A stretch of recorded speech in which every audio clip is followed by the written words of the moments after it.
السلام علیکم دوستو، کیسے ہیں آپ سب؟ میں زبینہ فیاض ایک بار پھر آپ کے ساتھ تو میں شروع کر رہی ہوں طواف پارٹ 12۔ وہ پہلے اس انسان کو اپنی محبت کے قابل بناتا ہے، اور جب انسان قابل بن جاتا ہے تو پھر اللہ کا عشق ملتا ہے، اور تب وہ انسان نہیں رہتا، عاشق بن جاتا ہے۔ پھر تو اللہ کے لیے خوشی خوشی سولی پر بھی چڑھ جاتا ہے، دنیا سے کوئی امید باقی نہیں رہتی۔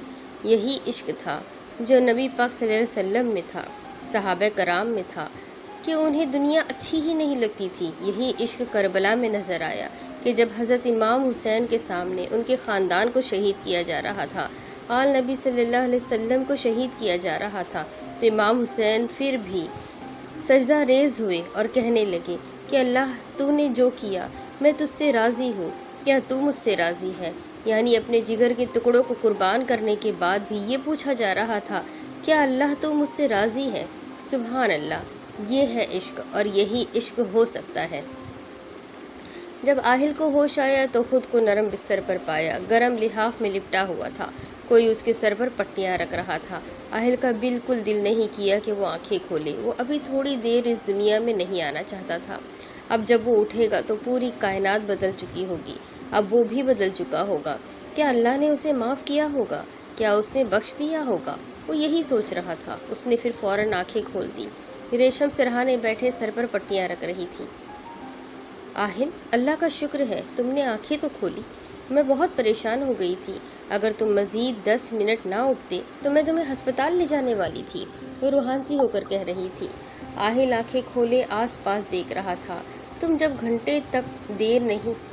گھنٹوں تک اندر نہیں آئے تو میں باہر تمہیں دیکھنے چلی آئی، تم سڑک پر گرے ہوئے تھے، میں بہت ڈر گئی تھی اور تمہیں اٹھا کر اندر لے آئی، تمہارا جسم تپ رہا تھا، تب سے تمہارے سر پر پٹیاں رکھ رہی ہوں۔ کیا ہوا تھا؟ کیا تم ٹھوکر کھا کر نیچے گر گئے تھے؟ ہاں، ٹھوکر ہی تو لگ گئی تھی جس کی وجہ سے نیچے گر گیا، یہی تو ہوا ہے۔ لیکن میں زمین پر گر جاتا تو اللہ مجھے قبول کر لیتا، لیکن میں تو اللہ کی بارگاہ سے نکال دیا گیا ہوں۔ اب مجھے اللہ کے سامنے جھکنا ہے، صرف اس کے در پر جھکنا ہے، اس کے در سے نکال دینا منظور نہیں ہے۔ وہ یہ سوچ رہا تھا، ریشم ٹائم کیا ہو رہا ہے؟ میں کب سے بے ہوش پڑا ہوں، اور میرا موبائل کدھر ہے؟ وہ ریشم کی طرف دیکھے بغیر ہی پوچھ رہا تھا۔ تمہارا موبائل باہر ٹی وی لاؤنج میں پڑا ہوا ہے، تمہارے ساتھ ہی نیچے گرا ہوا تھا، اس وقت 3 بج رہے ہیں، تم پچھلے 4 گھنٹوں سے بے ہوش پڑے ہو۔ آہل نے سن کر اٹھا، سر بہت بھاری ہو رہا تھا، چلنے میں بھی دشواری ہو رہی تھی، پھر بھی گرتا پڑتا واش روم میں چلا گیا۔ واش روم کے شیشے میں خود کو دیکھا، لیکن خود سے نظریں ہی نہیں ملا پایا۔ احساس جرم رگ رگ میں دوڑ رہا تھا، اور صرف ایک ہی دھن تھی، اللہ کو راضی کرنا ہے، اس لیے وضو کرنے لگ گیا اور پھر واپس کمرے میں آ گیا۔ ریشم، تم روز قرآن پڑھتی ہو نا؟ آج تم میرے سامنے اونچی آواز میں قرآن پڑھ سکتی ہو؟ ریشم نے حیرانی سے اس کی طرف دیکھا تھا، لیکن کچھ بھی نہیں بولی اور اس بات میں سر ہلاتی ہوئی چلی گئی، اور واپس جب آئی تو اس کے ہاتھ میں قرآن شریف تھا۔ اس نے آہل کے پاس بیٹھ کر قرآن کھولا اور شروع سے پڑھنے لگ گئی۔ ہمارے قرآن کا آغاز ہی الحمدللہ سے ہوتا ہے، اور ہم جیسے احسان فراموش لوگ ہیں پھر بھی اس رب العالمین کا شکر ادا نہیں کرتے۔ قرآن کا آغاز ہی اس بات کی وضاحت ہے کہ اللہ کا شکر کس قدر ضروری ہے، اس کا شکر ادا کیے بغیر کوئی کام تکمیل کو نہیں پہنچ سکتا۔ قرآن خود بھی اس کا آغاز میں شکر ادا کر کے پورا پڑھا جاتا ہے۔ ریشم قرآن پڑھے جا رہی تھی اور آہل بڑے غور سے اسے سن رہا تھا۔ آج یہ سب آبش کے لیے نہیں تھا، آج یہ سب اللہ کو راضی کرنے کے لیے تھا۔ جب ریشم نے پہلا پارہ پڑھ لیا تو قرآن بند کر دیا۔ آہل نے اپنے چہرے پر ہاتھ پھیرا تو وہ پورا بھیگا ہوا تھا، وہ رو رہا تھا، اسے تو پتہ بھی نہیں چلا۔ قرآن سن کر آج خود ہی اس کی آنکھیں آبدیدہ ہو گئی تھی، یہ عجیب سا احساس تھا۔ آہل نے اپنا چہرہ صاف کیا اور ریشم سے مخاطب ہوا، تم مجھے روز ایسے ہی قرآن پڑھ کر سنا سکتی ہو؟ ریشم نے ایک نظر آہل کی طرف دیکھا، آج وہ کچھ بدلا بدلا لگ رہا تھا، یہ وہ آہل تو نہیں تھا جسے وہ جانتی تھی، یہ تو کوئی اور ہی تھا۔ ضرور، اگر تم روز سنو گے تو میں روز پڑھ کر سنا سکتی ہوں۔ شکریہ، اب تم اپنے کمرے میں جاؤ اور آرام کرو، نماز کا وقت ہونے والا ہے، میں مسجد میں نماز ادا کرنے جا رہا ہوں۔ ریشم نے اسے روکنا چاہا کہ وہ آج گھر پر ہی نماز ادا کر لے، اس کی طبیعت ٹھیک نہیں ہے، لیکن پھر وہ چپ ہو گئی۔ آج آہل پہلی بار نماز پڑھنے لگا تھا، وہ اسے روکنا نہیں چاہتی تھی۔ وہ اٹھی اور اپنے کمرے میں آ گئی۔ مسجد پچھلی گلی میں ہی موجود تھی۔ آہل سے چلا نہیں جا رہا تھا۔ بڑی مشکلوں سے قدم اٹھاتے ہوئے وہ مسجد پہنچا۔ وہاں نمازیوں کی بڑی مشکل سے صرف ایک ہی صف تھی۔ آہل آخری قطار میں کھڑا ہو گیا اور نماز کی نیت کر لی۔ آج بھی نماز پڑھتے ہوئے سکون نہیں مل رہا تھا۔ آہل سے اور نماز نہیں پڑھی جا رہی تھی۔ وہ کوشش کرتا رہا اور جب بس ہو گئی تو نماز چھوڑ دی اور تھک کر وہیں ایک طرف بیٹھ گیا۔ سب لوگ نماز پڑھ رہے تھے۔ اتنے میں ایک بزرگ مسجد میں داخل ہوئے جو بڑی تیزی میں لگ رہے تھے۔ شاید آج وہ نماز کے لیے لیٹ ہو گئے تھے۔ آہل ان کی تڑپ محسوس کر رہا تھا۔ وہ جا کر کھڑے ہوئے اور نیت کرنے لگے کہ ان کی نظر آہل پر پڑی جو انہیں ہی دیکھ رہا تھا۔ وہ پھر آہل کے پاس آ گئے۔ بیٹا ادھر کیوں بیٹھے ہو؟ انہوں نے بہت پیار سے سر پر ہاتھ پھیرتے ہوئے کہا۔ آہل بہت حیران ہوا کہ وہ ابھی اتنی جلدی نماز پڑھنے کے لیے کر رہے تھے، اب وہ اس کے پاس آ کے باتیں کرنے لگ گئے۔ کیا یہ بھی منافق؟ نہیں، اب کسی کے بارے میں نہیں سوچنا، پوچھ لینا بہتر ہے۔ بابا جی میں آپ سے ایک بات پوچھوں؟ آہل نے ان کی طرف دیکھ کر کہا۔ انہوں نے اس بات میں سر ہلا دیا اور خود اسی کے پاس بیٹھ گئے۔ بابا جی میں نے آپ کو نماز پڑھنے کے لیے اتنی جلدی میں آتے ہوئے دیکھا۔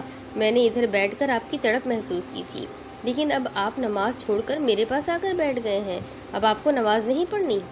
وہ آہل کی بات سن کر مسکرانے لگے اور اس کا ہاتھ پکڑ کر مسجد کی آخری صف پر لے آئے تاکہ کسی نمازی کو نماز پڑھنے میں خلل نہ ہو۔ میری آج بیوی کی طبیعت ٹھیک نہیں ہے۔ اس عمر میں کب اس دنیا سے چلے جائے کہاں پتہ چلتا ہے بیٹا۔ اس لیے وہ مجھے روک رہی تھی کہ آج آپ مجھے چھوڑ کر مسجد نہ جائیں۔ اسے بہلانے میں ذرا وقت لگ گیا تھا۔ آج 20 سالوں میں پہلی بار ایسا ہوا ہے کہ میں نماز کے لیے دیر سے پہنچا ہوں، اس لیے جلدی میں تھا، لیکن میں نے تمہاری آنکھوں میں اپنے لیے رشک دیکھا اور یوں اداس بیٹھا دیکھا تو تمہارے پاس چلا آیا، لیکن اب سمجھ میں آیا ہے کہ آج میں لیٹ کیوں ہوا ہوں۔ خیر بیٹا تم بتاؤ نماز کیوں نہیں پڑھتے ہو؟ ایسے کیوں بیٹھے ہو؟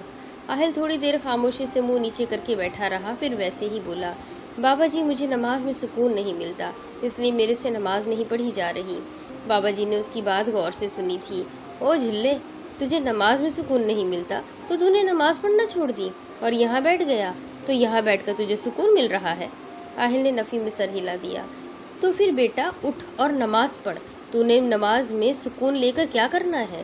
آہل نے ان کی طرف دیکھا۔ وہ اسی کو دیکھ رہے تھے۔ نماز میں تو سکون ضروری ہے نا؟ سکون ضروری ہے نا؟ اس کے بغیر نماز پڑھنے کا کیا فائدہ؟ آہل نے ہلکی سی دلیل دی۔ تو مجھے یہ بتا کہ تو اس رب کے لیے نماز پڑھتا ہے یا اپنے سکون کے لیے؟ اگر تو اس رب کے لیے نماز پڑھ رہا ہے تو تجھے سکون کی ضرورت ہی نہیں ہونی چاہیے۔ نماز تو اللہ کے لیے ہے۔ اس میں سکون کہاں؟ اس میں تو تڑپ ہے، عشق ہے، اپنے محبوب سے بات کرنے کی لگن ہے۔ سکون تو اس میوزک میں ہے، ان فلموں میں ہے جو ہمیں انٹرٹین کرتے ہیں، ہمیں سکون پہنچاتے ہیں۔ اگر تو پھر بھی سکون کے بارے میں سوچنا چاہتا ہے تو یہ کیا ہے؟ اس ذات کو پسند آئے گا کہ تجھے سکون نہیں مل رہا، لیکن پھر بھی تو اس کے لیے، صرف اس کے لیے اس کے آگے جھکے، اس کی عبادت کرے، وہ ذات تو خوش ہو جائے گی تیرے سے۔ پھر وہ اٹھ کر کھڑے ہونے لگا اور آہل کے کندھے تھپتھپاتے ہوئے کہا، اللہ کے بندے تو بہت سوچتا ہے، اتنا مت سوچا کر، بس سوچے سمجھے بغیر اس کے آگے جھک جایا کر۔ ہمیں اس کے آگے جھکنے سے مطلب ہونا چاہیے، پھر تو دیکھ وہ ہمارے سارے مطلب کیسے پورے کرتا ہے۔ یہ مت سوچا کر کہ تو گناہگار ہے تبھی تیری اللہ نہیں سنے گا، تو اپنی سنا دیا کر، تو اپنا کام کر دیا کر بس، باقی اس ذات کی مرضی۔ چل اٹھ جا اور نماز پڑھ، اپنے سکون کے لیے نہیں، اس رب کے لیے پڑھ جس نے تجھے سکون دینا ہے۔ وہ بابا جی آہل کا کاندھا تھپتھپاتے ہوئے نماز پڑھے بغیر ہی چلے گئے۔ ان کا کام تو ہو گیا تھا، اب نماز تو گھر پر جا کر بھی پڑھی جا سکتی تھی۔ آہل بیٹھا ان کی باتوں کے بارے میں سوچتا رہا اور پھر ہمت کر کے اٹھ کر کھڑا ہو گیا اور وہیں 2 رکعت نماز کی نیت کر لی اور آج نماز بغیر سکون کی تلاش کیے پڑھ لی تھی۔ وقت گزر رہا تھا۔ آہل باقاعدگی سے یونیورسٹی جاتا تھا، ریشم سے روز قرآن سنتا تھا، تمام نمازیں بھی پڑھتا تھا، ممی ڈیڈی کو باقاعدگی سے کال بھی کرتا تھا، ریشم کا خیال بھی رکھتا تھا، اگرچہ آبش کی محبت اب بھی کسی تلوار کی طرح جگر کو چیر رہی تھی، لیکن فرق صرف اتنا تھا کہ اس سب کو برداشت کرنا سیکھ لیا تھا، اللہ کی رضا میں راضی ہونا آ گیا تھا۔ ایک خوبصورت جگہ ہے،